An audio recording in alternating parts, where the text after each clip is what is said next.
প্রশ্নোত্তরের share পর্ব ৩। কাদের শেয়ারে বিনিয়োগ করা উচিত? আমার সুদীর্ঘ অভিজ্ঞতা, শেয়ার বিনিয়োগের উপর পড়াশোনা, সব কিছু মিলিয়ে যে উত্তরটি আমি পেয়েছি তা হলো আপামর জনসাধারণের শেয়ার কেনা উচিত। বিনিয়োগের জন্য শেয়ার কেনা উচিত। শেয়ার বাজারে গিয়ে ব্যবসা করে বড়লোক হওয়ার জন্য শেয়ার কেনা উচিত নয়, এটা রিস্কি। বাট বিনিয়োগ সবার জন্য একটা সহজ মাধ্যম শেয়ার, এবং শেয়ার দিয়ে আপনি আপনার সচ্ছলতা তৈরি করতে পারেন। সেটা কিভাবে?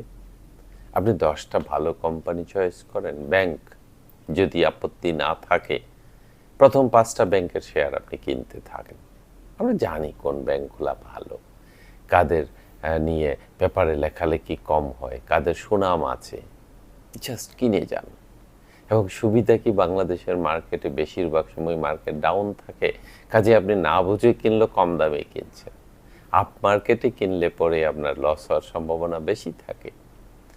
তবে হ্যাঁ, একদম না বুঝে কেনা যাবে না, প্রাইস রেকর্ড তো দেওয়াই থাকে।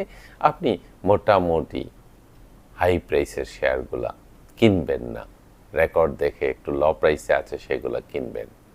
তারপর আছেন অন্যান্য সেক্টর। ঔষধ শিল্পে বাংলাদেশ ভালো করছে, আপনি ঔষধ শিল্প থেকে 2টা কোম্পানির শেয়ার কিনেন, প্রথম 2টা কোম্পানির শেয়ার। এরকম 10টা কোম্পানি আপনি চয়েস করেন।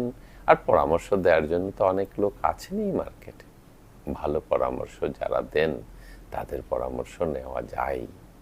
তো এইভাবে বিবেচনা করে আপনি 10টা ভালো কোম্পানি, আপনার যে স্যালারি আসে, যে ইনকাম আসে, তা 10% টাকা প্রতি মাসে কিনতে থাকেন।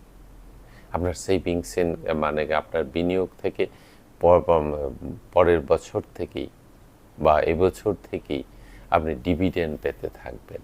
আপনার প্যাসিভ ইনকাম লাইন তৈরি হবে।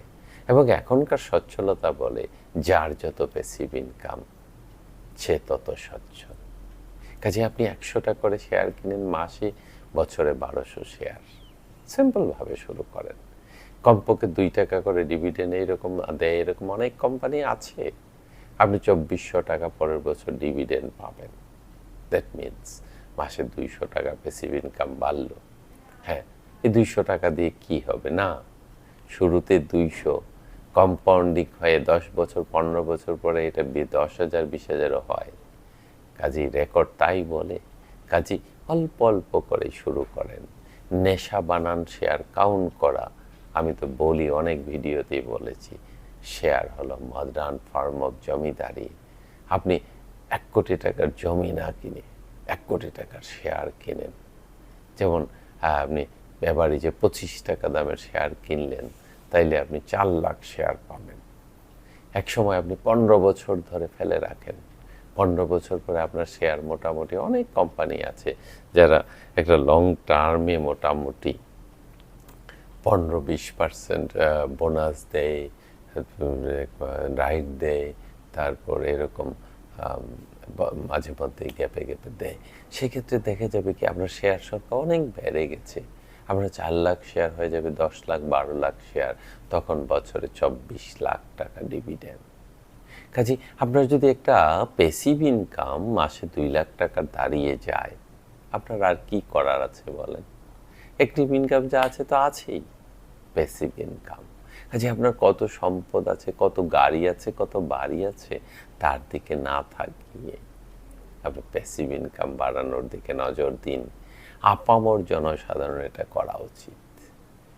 এবং স্কয়ার ফার্মা নামকরা কোম্পানি বাংলাদেশের, তার এমডি চাকরি থাকবে না ব্যবসা না হলে, তার ম্যানেজারের চাকরি থাকবে না ব্যবসা না হলে, তার রিপ্রেজেন্টেটিভেরা রাত 12টা পর্যন্ত ডাক্তারের কাছে দাঁড়িয়ে থাকে ব্যবসার জন্য। আপনি কিনে ঘুমিয়ে থাকেন।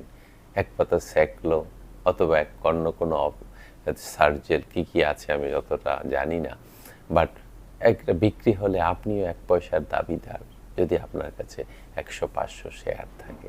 কাজে ওইভাবে চিন্তা করে বিনিয়োগ করে যান। বিনিয়োগ জটিল নয়, কিন্তু বিনিয়োগ ধৈর্য দাবি করে।